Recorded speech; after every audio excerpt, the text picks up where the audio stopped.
Здравейте! Ще направя обзор на няколко видения на Яцковски, свързани с бъдещето на света в рамките на идните 10 години.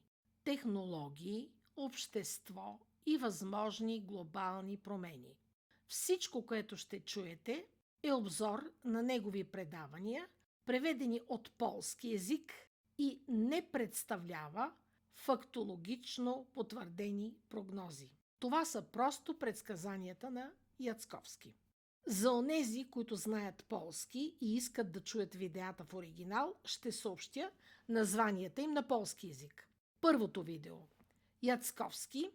Świat za 10 lat. Еуфория, контрола mózgu и полуроботи. Светът след 10 години, еуфория, контрол над мозъка и полуроботи. Второто видео. Świat за 10 lat. Визия на живо.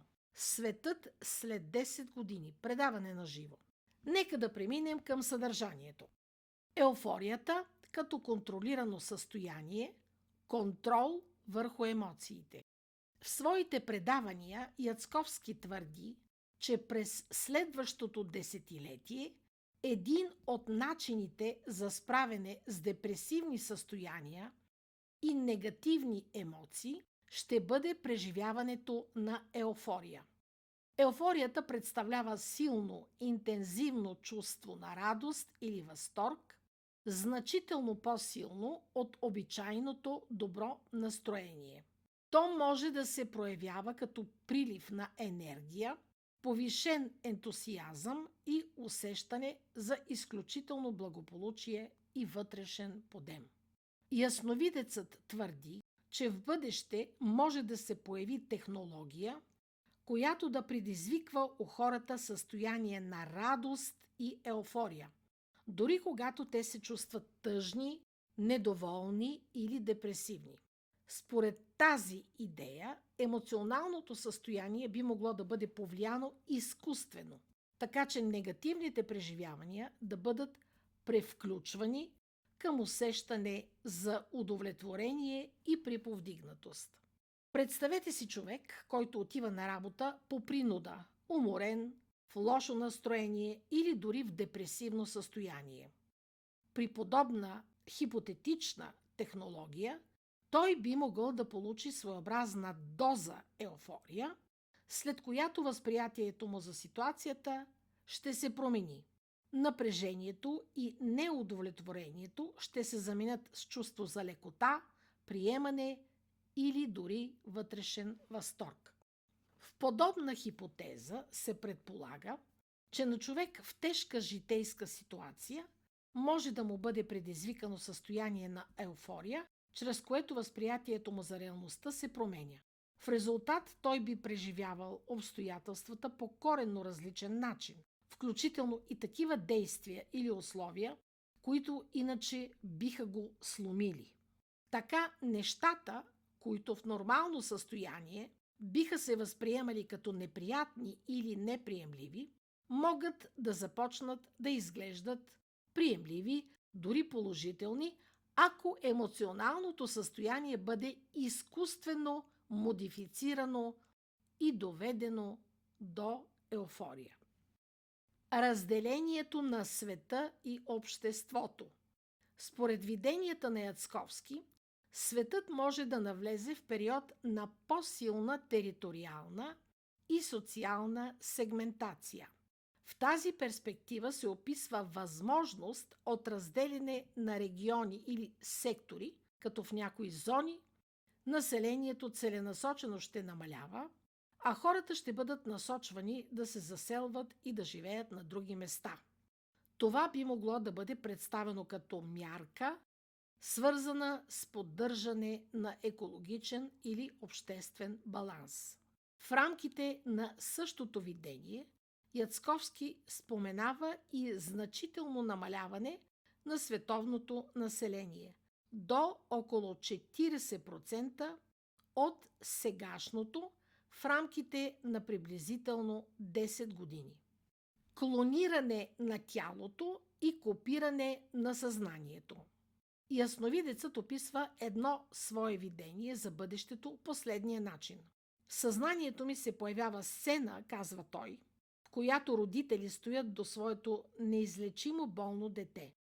Те сякаш отправят молба да бъде създаден негов клонинг, въпреки високата цена, защото знаят, че детето няма да оцелее.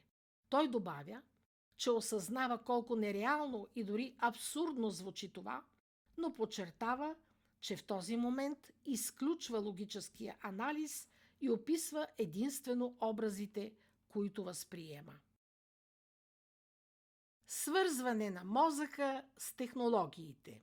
В рамките на следващите около 10 години се описва възможност за появата на епохално технологично откритие, което би позволило по-дълбока синхронизация между електрониката и човешкия мозък.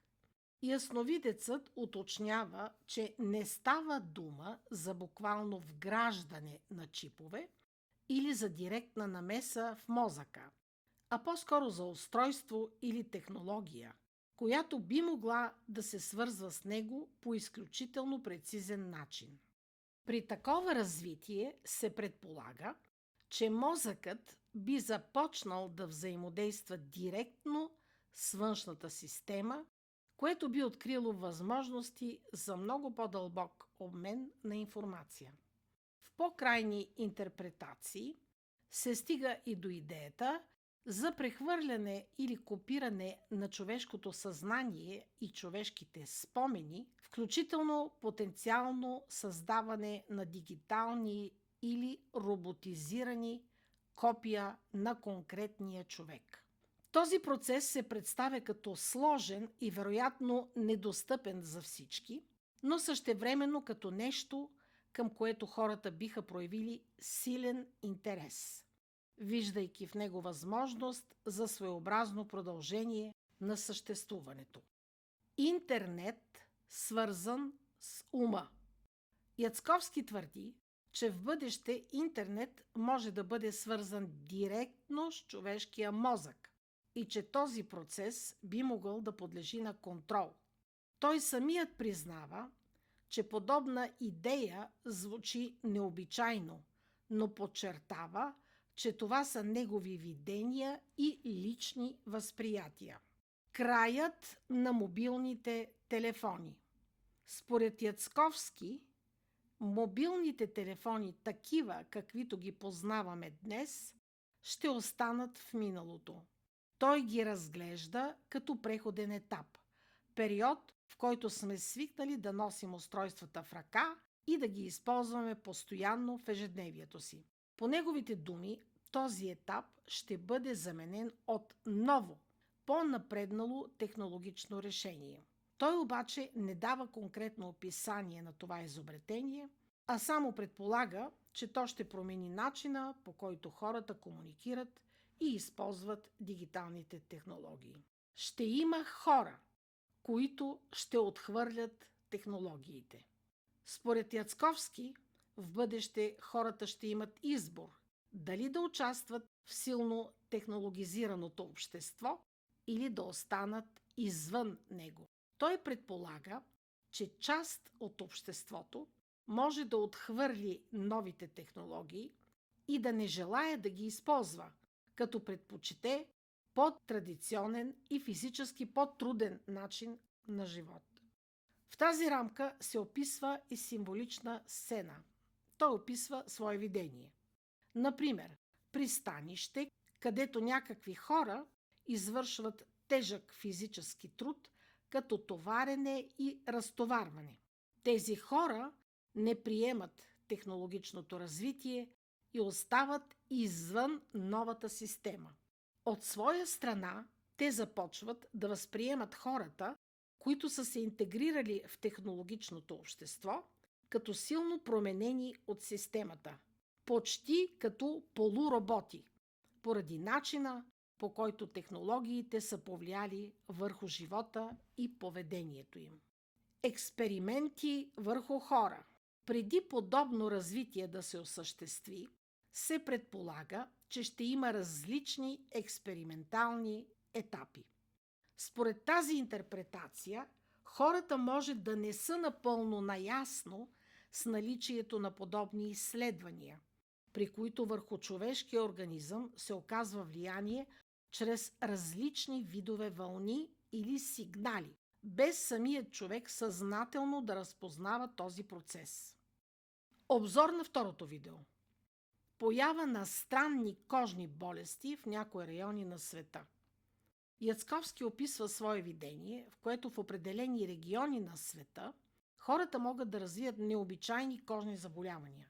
Той предполага, че тези състояния биха могли да бъдат свързани с въздействието на някакъв вид оръжие. В неговото видение се виждат симптоми, наподобаващи тежки кожни увреждания, включително изгаряния или рани, които трудно заздравяват и могат да създадат впечатление за сериозно увредено състояние, които външно приличат на познати заболявания като проказата. Важно е да се подчертае, че това е интерпретация на видение.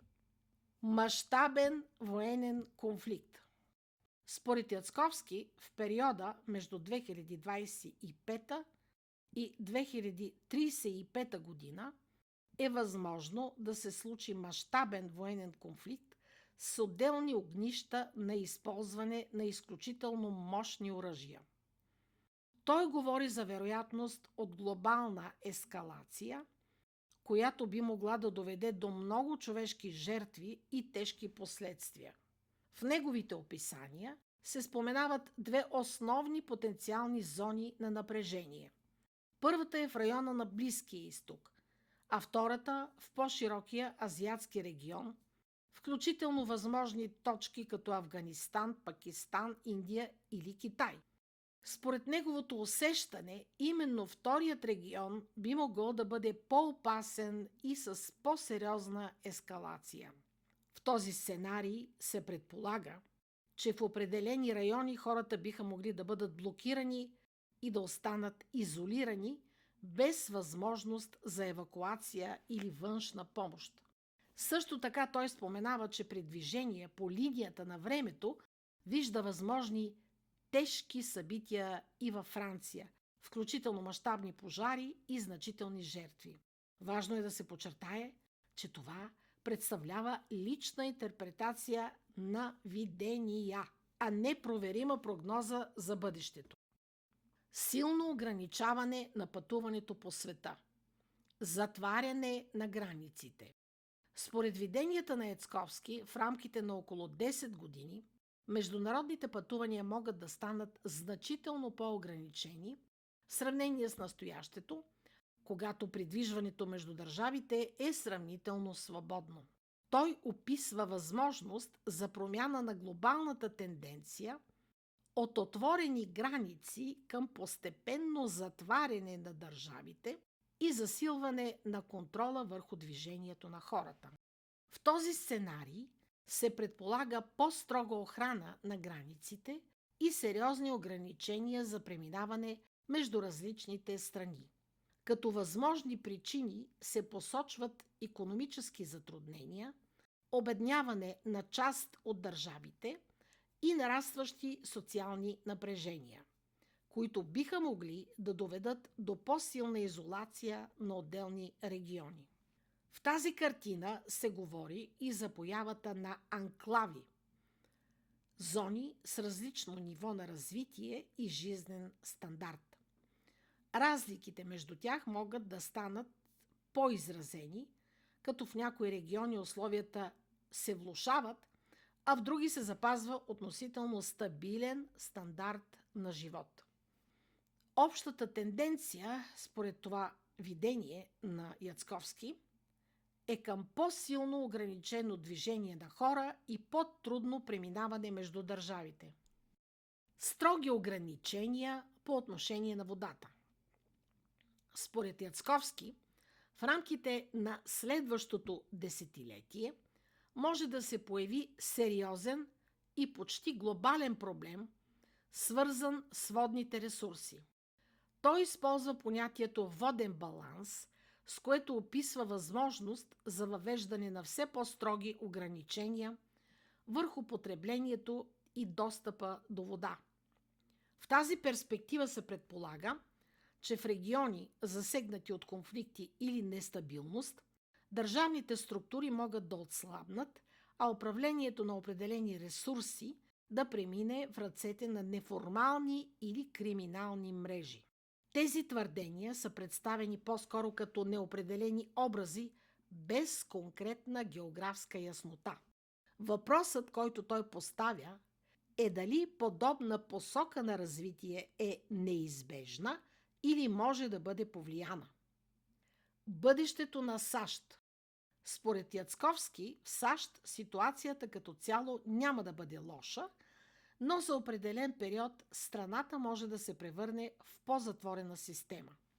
Той описва възможност някои щати да предприемат специфични политически решения, които да ги разграничат от останалата част на страната.